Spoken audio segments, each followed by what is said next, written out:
So we're going to get into Cora Jakes, TD Jakes' daughter, and this whole story that is recirculating, and I feel like we need to speak about it. Hey guys, it's Rob Morley. Hope you guys are all doing well today. Back again with another video. If you have not subscribed, click that button, guys. It is daily and consistent content. Click that button and subscribe. Comment down below. Give this video a thumbs up, and let's get into this. Now, there is some work being done outside, guys, so I apologize if there is noise in the background. It's already pissing me off, but I want to get into this. To move because the noise was irritating me. But we got to get into Cora Jakes Coldman. And there was a lot that went on with this video where she faced some online allegations that she manipulated a vulnerable Texas mother into giving up her child for adoption. And this woman obviously came out in a video, had done interviews as well, and she said that she was backed up into a corner. What was supposed to be for healing, what was supposed to be for ministry, what was supposed to be for all of that, she used it against me in court to take my son. Cora played on my vulnerability. She had me in front of a effing MacBook, Michelle Loud said, recording and asking me questions, talking about it as counseling, but it wasn't counseling because later on down the line, a few years later, she would then use the evidence against me in court when I went to fight for my son. She was experiencing a lot of post-mortem depression and confided in the church through Cora and ended up being convinced to give over her son. And Cora was, backing into a corner. You to be detached from your child, it causes you to feel like, maybe you don't love your child. And when you fighting against people with money, and I'm talking about real money, that shit is hard as fuck. I represented myself in trial by myself, and I had to sit up there and come to the agreement because I didn't know how to fight no more. They paid my lawyer off. They paid the judge off. They didn't even want to submit their income documents, her health documents, nothing, to the point where they had even their little minions around them doing the work for them. You know what I'm saying? That girl, for a whole year straight after I had my baby, did whatever she could to put it in my head that my baby was not for me, to the point where she brought down a so-called prophet by the name of Gaylena, okay? And they performed this whole little, I call it an exorcist now. They had me laying on the floor, speaking in tongues over me, pouring oil over me. Then she comes up with this elaborate story talking about I didn't have Jason for myself, that I had Jason for Cora and Brandon Coleman, and how she could see Brandon sitting on some type of throne. And it was my son that was sitting on his lap, and he was just laughing and playing. To the point where Cora told me after I had my son Liam that God gave me Liam so that Jason's real brother could come.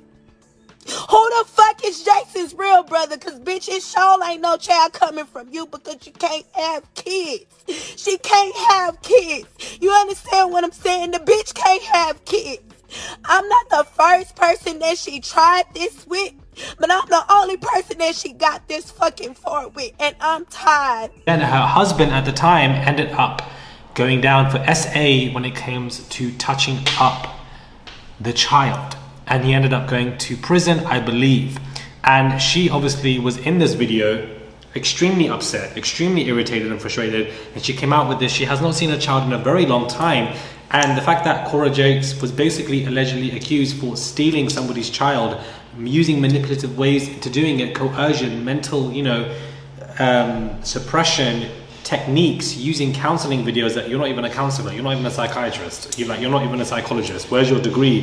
And then your husband is touching that child. It's absolutely disgusting and it's manipulative. And she spoke on it herself to Cora Jakes and said that, these online allegations are nothing but slanderous. What we're talking about here, this is the crux of the issue.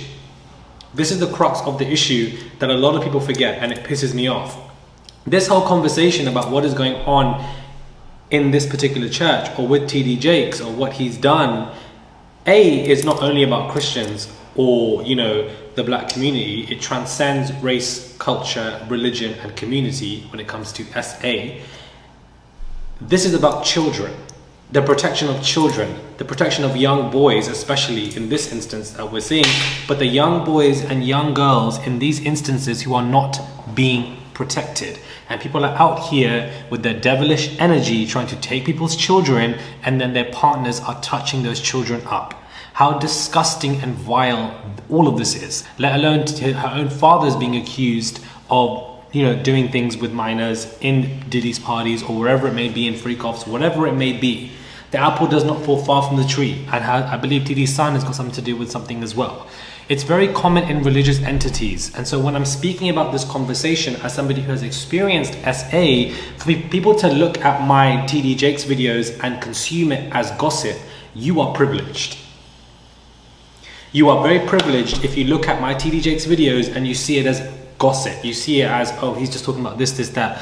Oh, he wants to get the views. Oh, X, Y, Z. You are so privileged. You are sit in your privilege and be grateful for the fact that nobody has sexually abused the crap out of you when you were a young minor, or even when you are a grown adult, and that you are not protected by people, and that you should have been protected by people. And that this happens continuously. And the crux of the issue when discussing these conversations is that we need to protect the children, and there needs to be more layers and boundaries to protect them.